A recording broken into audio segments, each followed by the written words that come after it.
신바람 사연 아파트. 오늘의 사연 시작하겠습니다. 안녕하세요. 저도 제가 살면서 이런 이야기의 주인공이 될 줄은 몰랐습니다. 원래대로라면 올 가을에 결혼할 예정이었던 20대 후반의 여성입니다. 열길 물속은 알아도 한길 사람 속은 모른다더니 그게 바로 예비시모를 두고 한 말은 아니었을까 싶어요. 저희 친정아버지는 친구분들을 참 좋아하시던 분이셨습니다. 그렇다 보니 여러 번 보증을 서주셨던 것 같아요. 그러다 결국 몇몇 분들과 연락이 끊어지면서 그 책임을 오롯이 아버지가 지게 되었습니다. 감당할 수 없는 빚과 스트레스를 술로 달래시던 아버지는 알코올 중독 증세를 보이셨고, 그날도 술을 드시고 늦은 밤까지 거리를 헤매이시다 달리는 차에 치여 세상을 떠나셨습니다. 그게 제 나이 12살 때 있었던 일이에요. 그 이후로 저와 어머니는 외할머니 댁으로 가야만 했어요. 외할머니는 당시 원래 저희가 살던 동네에서 1시간쯤 떨어진 곳에 살고 계셨어요. 시장에서 반찬 가게를 하셨는데 나이가 드시면서 입맛이 변한 건지 예전만 못하다고 들었습니다. 외할머니는 어머니에게 네가 날 좀 도우면서 있으면 되지 않겠냐 하셨고, 그렇게 어머니도 외할머니의 가게 일에 동참하시게 되었습니다. 그렇게 2년 정도 할머니와 같이 일을 하시는 동안 어머니는 본인이 음식 솜씨가 있다는 확신을 가지셨다고 해요. 처음에는 시장 보러 나왔다가 한두 팩씩 사가던 손님들이 대부분이었지만 나중에는 지방으로 택배도 보내게 되었거든요. 하지만 제가 중학교에 입학한 직후 외할머니가 지병으로 쓰러지시면서 다시 한번 저희 모녀의 인생에는 먹구름이 드리워졌습니다. 외할머니는 오래 버티시지 못하시고 돌아가셨어요. 어머니는 너무나 힘들어 하셨지만 동시에 이제 또 어떻게 먹고 살아야 할지 고민하시는 눈치였습니다. 저는 어머니께 반찬 가게 말고 식당을 하시는 건 어떻겠냐고 물었습니다.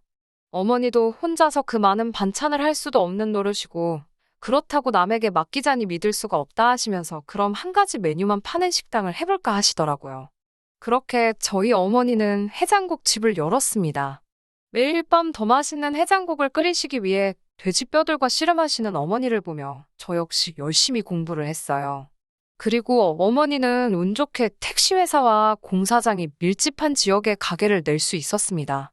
하루에 딱 80그릇만 팔면서 혹시 손님들이 술이라도 드시고 일터로 돌아가시면 위험하다며 술도 팔지 않으셨지만, 그래도 어머니의 해장국은 늘 인기가 좋아 저녁 7시가 되기도 전에 가게 문을 닫을 수 있을 정도였습니다. 그렇게 한자리에서 오래 장사를 하시니 장사는 날이 갈수록 잘 되었고, 나름 입소문을 타면서 분점을 내지 않겠냐는 연락도 받기 시작하셨습니다. 당연히 라디오와 텔레비전에도 소개가 되었고, 그렇게 매출도 급성장하기 시작했습니다. 가게를 내느라 어머니와 저는 반지하에서 살아야만 했는데, 어느 순간 그 집도 크진 않지만 아파트로 변해 있었습니다. 하지만 단지 이 때문에 제가 어머니를 존경하는 것은 아닙니다. 제가 어머니를 존경하는 이유는 어머니의 끈기와 인내심 그리고 남을 돕는 마음 때문입니다. 어머니는 해장국집을 연 이후로 매달 정기적으로 학생들을 후원하고 계셨어요. 처음에는 소액으로 시작하셨지만 지금은 한 달 매출의 10%는 꼭 기부금으로 지출하고 계세요. 제가 하루는 어머니께 그렇게 고생해서 번 돈인데 얼굴도 모르는 사람을 돕는다고 하면 아깝지 않냐고 하자, 우리가 힘들 때 외할머니가 우리에게 손을 내밀어 주셨듯이 어머니도 힘든 누군가에게 손을 내밀어 줄 수 있는 사람이고 싶다고 하시더라고요. 어머니가 저를 잘 키워주시기 위해서 밤낮으로 피땀 흘려 일하신다는 걸 알았기에 저 역시 죽기 살기로 공부를 했습니다. 비록 다른 친구들처럼 과외나 유명 학원을 다니는 등의 사교육은 받지 못했지만 저한테 허락된 한에서는 후회 없이 공부했어요. 덕분에 서울 명문대 경영학과에 진학할 수 있었습니다. 경영학과에 진학했던 이유는 언정계 어머니의 사업을 정말 기업화 시켜보고 싶었기 때문입니다. 그리고 학교를 다니면서도 장학금을 놓치지 않기 위해 공부에만 매달렸어요. 그렇게 2학기가 지나고서야 알게 되었습니다. 어머니는 제가 장학금을 받으면 그 돈을 다시 제 이름으로 기부하고 계셨어요. 제가 하루는 기부하는 게 그렇게 좋으시냐 물으니 이 덕이 쌓이고 쌓여서 우리 딸 인생의 복으로 돌아올 거라고 생각하면 얼마나 기쁜지 모른다고 웃으며 대답하시더군요. 그리고 정말 어머니 덕분인지 저는 대학교 졸업과 동시에 남들이 그렇게 들어가기 힘들다는 대기업에 입사할 수 있었습니다. 게다가 어머니의 사업도 나날이 커져서 결국에는 가게 2개를 더 냈습니다. 하나는 심지어 저희 회사 옆에 위치하고 있었습니다. 하지만 제가 이 가게 딸이라는 건 아무에게도 말하지 않았습니다. 제가 무슨 부잣집 기업가 딸도 아닌데 그런 이야기를 제 입으로 하는 게 좀 민망하더라고요. 동료들도 부담을 느끼진 않을까 걱정도 됐었고요. 다만 사람들이 오늘 점심은 거기 가서 먹을까 하면 괜히 기대하게 되고 또 맛있게 먹었다며 음식을 칭찬하는 걸 들으면 기분이 정말 좋더라고요. 그리고 그 회사에서 지금의 남자친구를 만났습니다. 남자친구는 저보다 1년 일찍 입사한 상황이었고 그렇다 보니 제가 회사 생활에 잘 적응할 수 있도록 많은 도움을 주었습니다. 저도 그런 남자친구에게 많이 기댔고 그렇게 서로 금세 가까워졌습니다. 하루의 대부분을 회사에서 함께 보내면서 연애까지 하다 보니 결혼을 생각하지 않는 게 오히려 이상할 지경이었네요. 2년 정도 지났을 무렵 남자친구는 우리 그냥 같이 살지 않을래라며 프로포즈를 해왔습니다.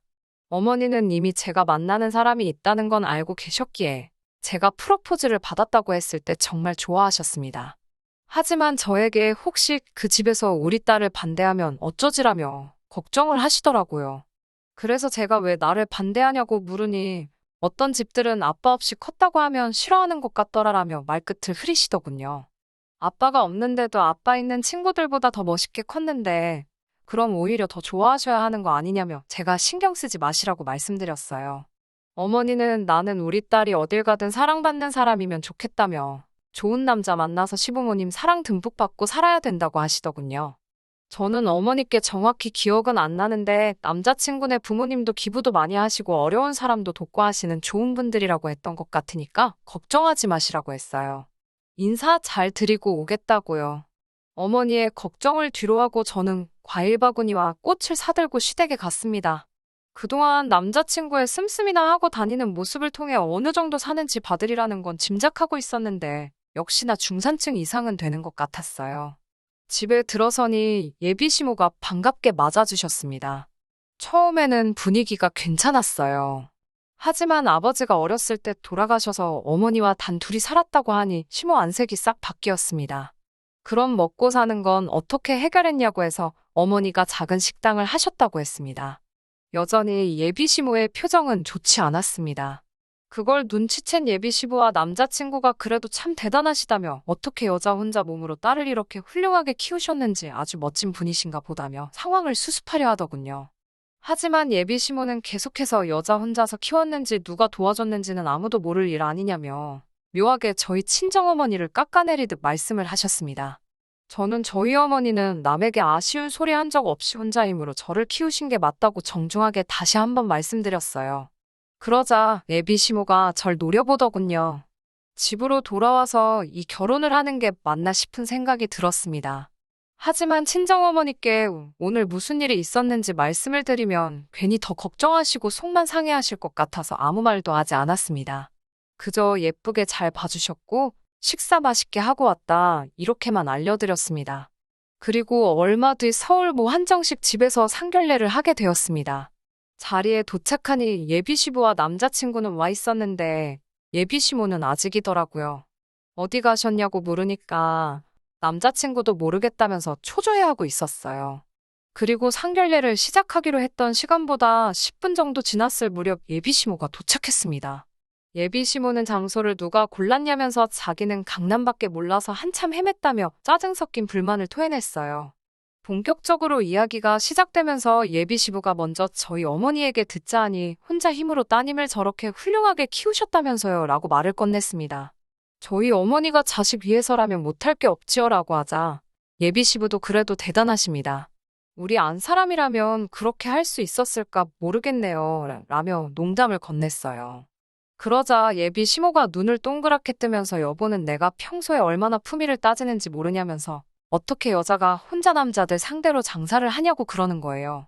그러면서 본인은 그런 장사하지 않고도 우리 아들을 저렇게 멋지고 잘나게 키웠다고 그러더군요.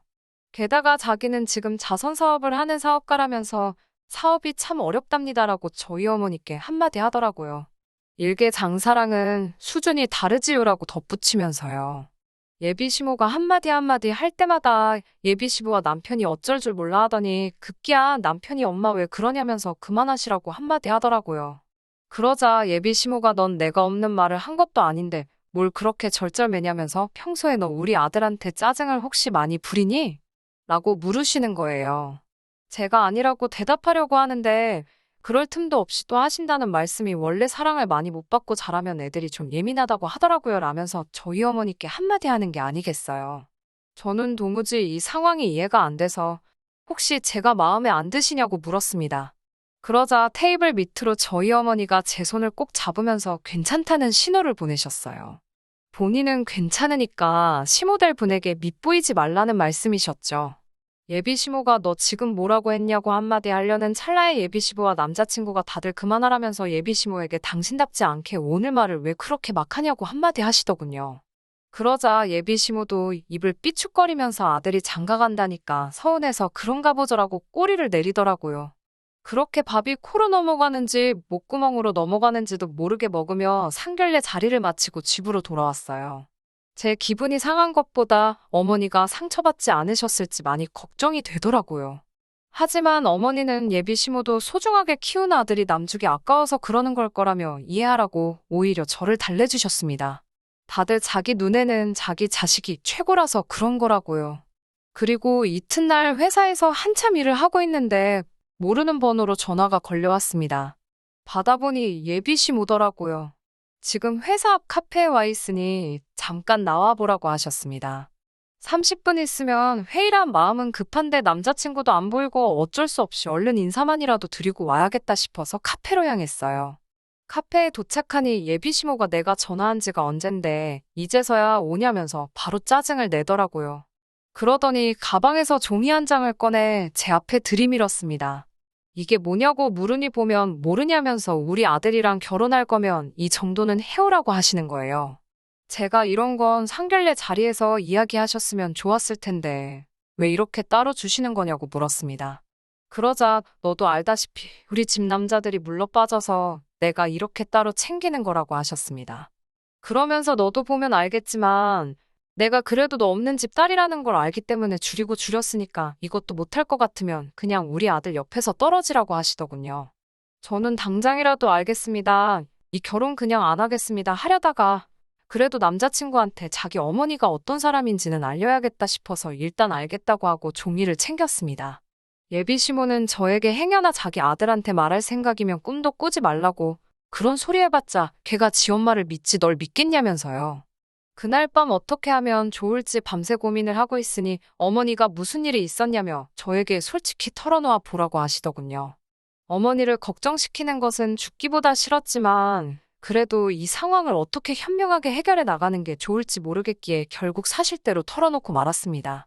단지 제가 아버지 없이 자랐다는 이유로 왜 이렇게 많은 걸 요구당해야 하는지 모르겠다는 것과 이렇게 하는 결혼이라면 하고 싶지 않다고 했어요.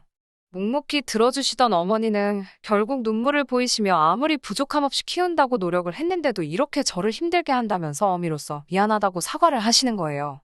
그러면서 돈이라면 걱정하지 말고 사랑하는 사람과 결혼 준비를 하라고 하셨습니다. 어머니가 해줄 수 있는 거라면 얼마든지 해주시겠다고요. 그런데 그런 어머니의 모습을 보니 정신이 확 들었습니다. 저는 결국 남자친구에게 연락해 결혼 이야기는 없었던 걸로 하자고 했어요. 당연히 아무것도 몰랐던 남자친구는 갑자기 왜 그러냐며 난리가 났고 저는 예비 시모와 있었던 일을 다 들려주었습니다. 그러자 남자친구는 자기 어머니가 그런 사람인 줄 정말 몰랐다면서 필요하다면 몇 번이고 우리 어머니께 사과를 드리고 자리를 만들어준다면 예비 시모도 저희 어머니께 사과하도록 하겠다고 하더라고요. 그렇게 다시 한번 양가 어른들이 모이는 자리가 성사되었습니다. 예비 시모는 누가 봐도 오기 싫은 자리에 억지로 끌려 나온 티가 역력했어요. 저를 보더니 그렇게 입이 싼 줄은 또 몰랐다면서 혀를 차다가 남자친구가 오니까 언제 그랬냐는 듯이 딴청을 피우시는 걸 보고는 아 역시 기대한 내가 잘못이지 싶었습니다. 하지만 저희 어머니까지 계신 자리에서 없던 일로 하고 집에 가자고는 할 수가 없었고 저희 어머니라도 사과를 받을 수 있으면 좋겠다 싶어서 꾹 참고만 있었네요. 이윽고 식사가 하나씩 준비되면서 양쪽에서 이야기가 오가기 시작했습니다. 예비 시모는 아무래도 자기가 사업을 하다 보니 매사에 샘을 하게 된다면서 저희더러 이해해 달라고 하더군요. 잘 키운 아들을 헐값에 넘기는 것 같아서 기분이 별로였다나요. 아들이 물건도 아니고 어떻게 저런 식으로 표현을 하는지 이미 그것만으로도 어이가 없었습니다. 그러면서 저희 어머니께 한다는 소리가 그 정도 혼수해서 시집 보내도 손해는 아니지 않냐며 빈정거리는 거예요. 이 정도면 남는 장사 아니냐고요. 저희 어머니는 계속 가만히 듣고 계시다가 지금 자선 사업을 하고 계시다고 하셨냐며 예비시모에게 물으시더군요. 예비시모가 그건 그런데 갑자기 그걸 왜 물으시냐 하니 거기에 매년 5천만 원씩 기부하는 익명의 기부자가 있지 않냐고 물으시는 거예요. 저는 그 말을 듣는 순간 번쩍 정신이 들었습니다. 저희 어머니는 매달 기부하시는 외에도 연말에 기부를 하시는 곳이 있었는데 생각해보니 그 단체 이름이 바로 예비시모가 운영하는 곳과 일치하다는 게 기억이 난 거예요. 예비시모는 그런 것도 모르고 저희 어머니께 그건 어떻게 아셨냐고 놀라워하며 물었고 저희 어머니는 지그시 웃으시면서 이제 그 기부는 오늘부로 끝이네요 라고 말씀하셨어요. 예비시모가 그게 도대체 무슨 소리냐고 묻다가 아차 싶은 표정으로 혹시 그분을 아시냐고 물어왔습니다. 저희 어머니는 알고 말고요. 그게 저니까요라고 대답하셨어요. 그러자 예비시부와 남자친구가 예비시모를 한심하다는 듯이 쳐다보더니 저희 어머니께 자기네가 큰 실례를 범했다며 한 번만 너그럽게 이해해 주시면 안 되겠냐고 묻더라고요. 평생을 아들 하나만 보고 살아온 사람이라 사리분별을 못했다면서요. 저희 어머니는 저도 여자 혼자 몸으로 딸 하나만 바라보고 살아왔는데 그 마음이야 모르겠냐마는 그렇게 남의 가슴에 대못 박고 상처 주는 집에 시집은 못 보내겠다고 딱 잘라 말씀하시더라고요. 그러면서 물론 그런 분과 사업도 같이 못한다고 덧붙이셨고요. 그제서야 예비시모는 상황이 단단히 잘못되었다는 걸 알았는지 납작 엎드려서는 여사님 왜 그러시냐면서 자기가 잠깐 정신이 나갔던 것 같다고 쩔쩔매더라고요. 사실 올해는 저희 어머니가 해장국 가게를 운하신 지 10년이 되는 해였기 때문에 기부 액수도 크게 계획하고 계셨고 아마 자선단체도 이미 어느 정도 알고 그에 맞춰 계획을 세우고 있었을 거예요. 남자친구는 그 와중에 저더러 장모님 진짜 멋있으시다며 너스레를 떨더군요. 저는 장모님이라고 부르지 말라고 나는 너랑 결혼 못한다고 말했습니다. 그러자 남자친구가 만약에 예비시모 때문이라면 자기는 다시 안 보고 살아도 괜찮다고 자기도 너무 실망했다면서 제발 헤어지자는 소리만 하지 말라고 하더군요. 하지만 제가 어떻게 부모 자식 간에 연을 끊을 수 있겠어요. 두 사람이 안 보고 산다고 해도 제 마음이 편할 리 없었고 그런 죄책감을 가지고 살고 싶지도 않았습니다. 저는 미안하지만 우리는 인연이 아닌 것 같다고 그만하자고 말하며 어머니를 모시고 집으로 돌아왔어요. 그날 이후로도 한동안 남자친구에게선 끊임없이 연락이 왔고 회사에서도 공공연하게 저희에 대한 소문이 났지만 저는 개의치 않았습니다. 적어도 저는 떳떳했으니까요. 오히려 제가 있는 집 딸이라고 소문이 나서 난처했을 뿐입니다. 그런 와중에 며칠 전 저는 다른 회사에서 스카우트 제의가 들어왔고 저는 이직을 하게 되었습니다. 이직 전 일주일 정도 여유 시간이 생겨서 어머니랑 여행도 다녀오고 이렇게 제 사연도 털어놓을 기회가 생겼네요. 듣기로는 예비시모는 이 일로 인해서 자선단체 대표 자리도 내려놓아야 했고 기부자들 사이에서도 예비시모의 실체에 대한 소문이 나서 단체 자체가 지금 버티냐 못 버티냐 정도로 흔들리고 있다고 합니다. 다 자업자득이겠지요. 저는 당분간 어머니랑 시간을 보내며 저의 모든 것을 이해하고 품어줄 수 있는 상대를 만날 때까지 멋지게 살아보려고 합니다. 들어주셔서 감사하고 행복한 5월 되시길 바래요. 끝까지 들어주셔서 감사합니다. 오늘의 사연은 여기까지입니다.